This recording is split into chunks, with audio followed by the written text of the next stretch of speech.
Billionaire mocks black delivery guy in front of 10 engineers. Then he fixes what none of them could. In the sterile perfection of a $12 billion research facility, Vincent Hawthorne's empire of innovation faces its greatest crisis when an $800 million quantum computer refuses to function despite the best efforts of 10 world-class engineers. His frustration with their failure transforms into cruel mockery when a black delivery driver enters their elite space, becoming the target for displaced aggression and class-based superiority that reveals the poverty beneath expensive education and corporate success. Sometimes the most profound lessons about competence and human worth emerge not from academic achievements or professional credentials, but from moments when practical wisdom encounters theoretical limitation and humility confronts arrogance in ways that transform understanding forever. Vincent Hawthorne paced through his state-of-the-art research facility like a general surveying a battlefield where victory had become increasingly elusive. His $12 billion tech empire built on innovations that had once seemed unstoppable, but now faced the kind of engineering crisis that threatened everything he had built over 2 decades of relentless ambition. At 46, he commanded an army of the world's brightest engineers. Yet the quantum computing breakthrough that would cement his legacy remained frustratingly out of reach due to a cooling system malfunction that had stumped his entire team for 3 weeks. The prototype that represented 5 years of development and $800 million in investment sat silent in the climate-controlled laboratory, its revolutionary potential locked behind a thermal regulation problem that had exposed unexpected limitations in his team's collective expertise and problem-solving capabilities. The engineering team assembled around the disabled prototype represented the pinnacle of technical education. MIT graduates, Stanford PhDs, former NASA scientists whose credentials filled walls with degrees and accolades that had cost Vincent enormous recruitment packages and signing bonuses that reflected their supposed value in the competitive market for exceptional technical talent. Yet despite their impressive backgrounds and theoretical knowledge, they had proven incapable of solving a practical problem that threatened to derail the entire project and cost Vincent's company its competitive advantage in the race to commercialize quantum computing technology that would reshape entire industries. Their frustrated discussions had devolved into academic debates about theoretical possibilities, while the actual hardware remained stubbornly non-functional, each day of delay costing millions in development expenses and market opportunity. Vincent's impatience had grown toxic over the weeks of failure, his usual confidence curdling into contempt for subordinates who had failed to justify their expensive educations and premium salaries through actual results that matched their theoretical expertise. His comments about the team's competence had become increasingly harsh, his frustration manifesting in public criticism that undermined morale, while revealing character flaws that success had previously allowed him to hide behind results and corporate achievement. The pressure of potential failure was exposing aspects of his personality that had remained dormant during years of uninterrupted success, showing how completely his self-worth had become dependent on maintaining superiority over others rather than finding collaborative solutions to complex challenges. The atmosphere in the laboratory was thick with tension and barely concealed panic as Vincent prepared to address the team about their continued failure to solve what he had initially dismissed as a minor technical glitch. His engineers moved with the careful precision of people walking on eggshells, understanding that their careers hung in the balance while their reputations for technical excellence crumbled under the weight of a problem that had proven more complex than their advanced degrees had prepared them to handle. The quantum computer sat in the center of the room like an $800 million monument to the limitations of theoretical knowledge when confronted with practical engineering challenges that required intuitive understanding rather than academic analysis. The delivery truck's arrival was announced by security with the routine indifference that characterized all interruptions to the serious work of highly paid technical professionals whose time was measured in thousands of dollars per hour. Deshaun Williams stepped through the laboratory security checkpoint carrying a package that would normally be handled by receiving staff, but budget cuts and efficiency initiatives had eliminated many support positions while maintaining the illusion that highly educated engineers could handle all aspects of operations without assistance from people whose skills were considered less valuable despite being more practical. At 28, Deschamps carried himself with quiet dignity that spoke of intelligence and competence, though his delivery uniform and modest truck immediately marked him as someone whose presence was tolerated rather than welcomed in spaces designed for academic and corporate elite. Vincent's reaction to Deschamps' appearance was immediate and revealing, his frustration with his team's failures finding outlet in cruel mockery of someone he perceived as safe target for displaced aggression and class-based superiority. "Well, look what we have here," Vincent announced loudly, his voice carrying across the laboratory with theatrical cruelty designed to entertain his engineers while establishing social hierarchy that placed everyone in their supposed proper positions. "Maybe we should ask the delivery guy to solve our quantum cooling problem, since our PhD team seems to be stumped by basic engineering." His words were chosen to humiliate Deschamps while simultaneously criticizing his engineers, using racist and classist assumptions to create entertainment that revealed the poverty of his character beneath expensive suits and corporate success.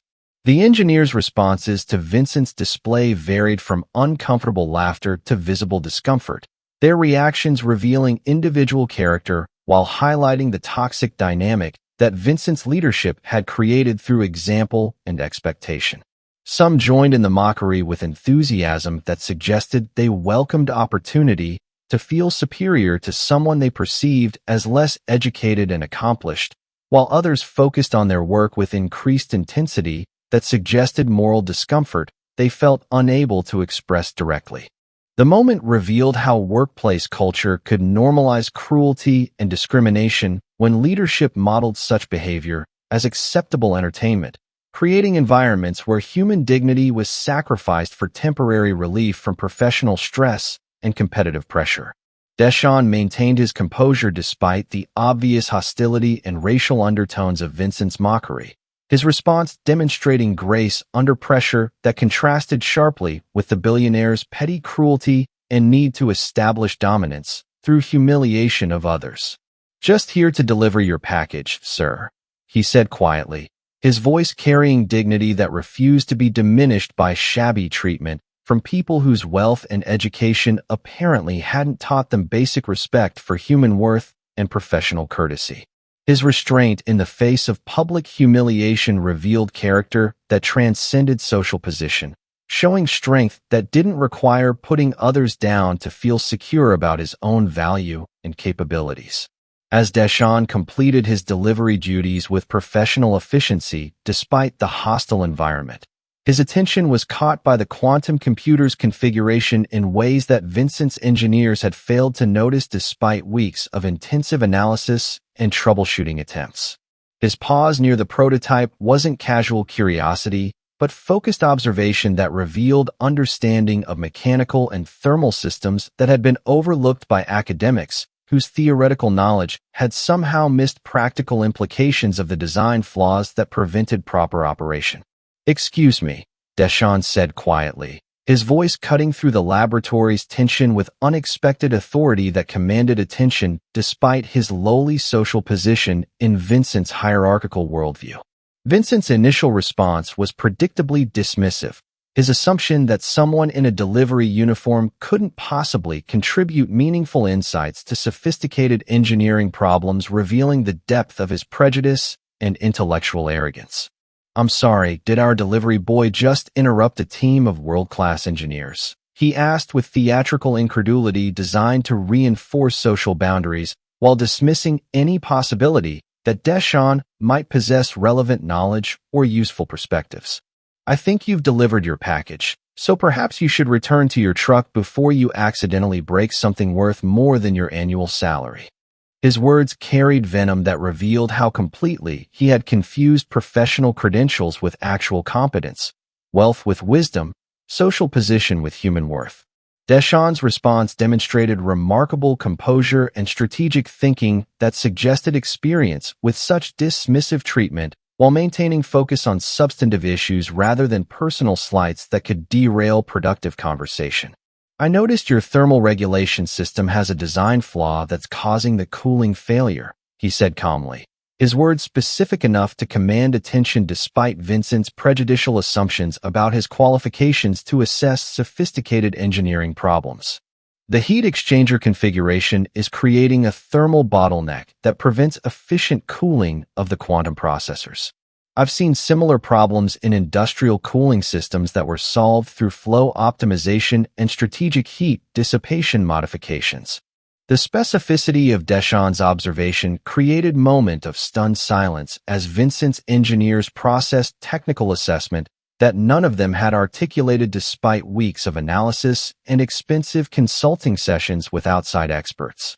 His language revealed understanding of thermodynamics, heat transfer principles, and practical engineering solutions that contradicted every assumption about the relationship between educational credentials and actual problem-solving capabilities. The laboratory's atmosphere shifted as professionals who had been struggling with theoretical approaches suddenly encountered practical perspective that cut through academic complexity to identify core issues that had somehow remained invisible to their advanced degrees and expensive education. If stories of hidden expertise and the power of practical wisdom inspire you, subscribe now so you never miss these incredible tales of people whose real-world knowledge transforms impossible challenges. Deschamps' explanation of the thermal regulation problem was delivered with clarity and precision that revealed deep understanding of engineering principles combined with practical experience that Vincent's academically trained team had never acquired despite their impressive credentials and theoretical knowledge.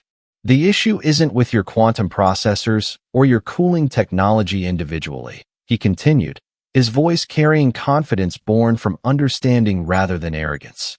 It's with the integration between systems that creates thermal inefficiency. Your heat exchangers are positioned to create convection conflicts that prevent optimal heat dissipation, while your coolant flow patterns work against each other instead of creating synergistic thermal management. His analysis was comprehensive yet accessible, demonstrating ability to communicate complex technical concepts in ways that illuminated rather than obscured underlying problems and potential solutions. The proposed modifications were elegant in their simplicity, yet sophisticated in their understanding of thermal dynamics that had escaped notice of engineers whose education had emphasized theoretical knowledge over practical application and real-world problem-solving experience. Deschamps suggested repositioning heat exchangers to optimize convection patterns, modifying coolant flow rates to eliminate thermal bottlenecks, and implementing phase-change cooling techniques that would dramatically improve overall system efficiency while reducing energy consumption and operational complexity. His recommendations revealed familiarity with industrial cooling applications that translated directly to quantum computing challenges, bridging gap between theoretical possibility and practical implementation that had stymied Vincent's expensive team for weeks. The implementation of Deschamps' suggestions began immediately, with engineers who had been struggling for weeks suddenly finding clear pathways to solutions that had seemed impossibly complex when approached through purely academic frameworks. Vincent watched in growing amazement and humiliation as modifications suggested by someone he had mocked for lacking credentials proved both practical and effective, solving problems that had cost his company millions in delays and threatened the entire project's viability. The quantum computer's cooling system began operating within optimal parameters for the first time in weeks, its thermal regulation achieving stability that enabled proper processor function and restored hope for the revolutionary breakthrough that had seemed increasingly unlikely. The success of Deschamps' intervention created profound cognitive dissonance for Vincent, whose worldview had been built on assumptions about the relationship between education, social position, and actual competence that were being systematically demolished by evidence of practical expertise that existed outside traditional academic and corporate hierarchies. The delivery driver he had mocked had solved in minutes what his team of PhDs had failed to address in weeks, revealing gaps in his understanding of where knowledge resided and how problems were actually solved when theoretical approaches proved inadequate for complex real-world challenges that required intuitive understanding and practical experience rather than credentials and academic prestige. Vincent's apology was delivered publicly in front of the same engineers who had witnessed his earlier mockery, his acknowledgement of error carrying weight that transformed the laboratory's atmosphere from toxic hierarchy to recognition of actual competence and human worth regardless of social position or educational background. "Deschamps," he said quietly, his voice stripped of earlier arrogance and carrying genuine remorse for behavior that had revealed the worst aspects of his character. "I owe you more than an apology. I was wrong to mock you, wrong to assume that credentials determine competence, and wrong to treat you with disrespect that you never deserved." His words were carefully chosen to acknowledge not just the practical value of Deschamps' contribution, but the fundamental human dignity that his earlier behavior had violated. The conversation that followed revealed Deschamps' background in ways that challenged every assumption Vincent had made about education, opportunity, and the factors that determined where exceptional capabilities could be found and developed. Deschamps spoke about his mechanical engineering degree from a state university, his experience with industrial cooling systems gained through years of technical work that had provided practical knowledge unavailable in academic settings, and his current pursuit of advanced certifications while working multiple jobs to support his family and pay for continuing education. His story revealed systematic barriers that prevented qualified individuals from accessing opportunities that matched their capabilities, while also demonstrating resilience and commitment to learning that transcended formal educational boundaries. Vincent's offer of a position as senior thermal engineer was immediate and substantial, reflecting recognition that Deschamps' expertise was exactly what his company needed for continued innovation in quantum computing and related thermal management challenges. The salary and benefits package represented life-changing opportunity that honored Deschamps' demonstrated capabilities while providing resources for continued professional development and family security. Yet Deschamps' response revealed character that impressed Vincent even more than his technical knowledge, as he negotiated terms that ensured his contribution would be recognized and respected rather than simply absorbed into corporate structure that might diminish his autonomy and voice in technical decisions. The integration of Deschamps into Vincent's engineering team created immediate positive changes that extended far beyond solving the quantum cooling problem to encompass broader improvements in problem-solving approaches, team dynamics, and recognition that diverse perspectives and experiences enhanced rather than threatened technical excellence. His presence challenged other engineers to question their assumptions about where expertise resided and how problems could be approached, leading to innovations that combined theoretical knowledge with practical wisdom in ways that generated breakthrough solutions to challenges that had seemed insurmountable when approached through purely academic frameworks. This incredible journey from mockery to recognition shows us that true expertise often exists in unexpected places, disguised by circumstances that blind us to extraordinary capabilities. If you believe in the power of recognizing talent wherever it appears and treating every person with the respect they deserve, hit that subscribe button and share this story with someone who needs to remember that wisdom often comes in packages we're taught not to value. 1 year later, Vincent's company had become industry leader in thermal management solutions that revolutionized not just quantum computing, but numerous other applications where efficient heat dissipation was critical for optimal performance and system longevity. Deschamps' innovations had generated dozens of patents and licensing agreements that created new revenue streams while establishing the company's reputation for practical engineering excellence that combined theoretical sophistication with real-world application expertise. The success had attracted additional talent from diverse backgrounds, creating culture of inclusion that enhanced rather than compromised technical standards and innovation capabilities. The mentorship program Deschamps had proposed and implemented created pathways for individuals from non-traditional backgrounds to contribute their expertise to high-tech industries that had historically excluded them through credential requirements and cultural barriers that confused education with capability. Dozens of technicians, mechanics, and practical engineers had found opportunities to apply their knowledge in contexts where it could create significant value. Their diverse perspectives enhancing problem-solving capabilities while challenging assumptions about where innovation originated and how teams could be structured for maximum effectiveness and creative breakthrough. Vincent's personal transformation had been equally dramatic, his recognition of his own prejudices and intellectual arrogance leading to comprehensive changes in leadership style, hiring practices, and organizational culture that prioritized actual competence over credentials and authentic collaboration over hierarchical dominance. The company's success had become testament to benefits of inclusive excellence that recognized talent wherever it appeared, while Vincent's public speaking about his experience had influenced other leaders to examine their own assumptions about worth, capability, and the sources of innovation that could transform industries and solve complex challenges.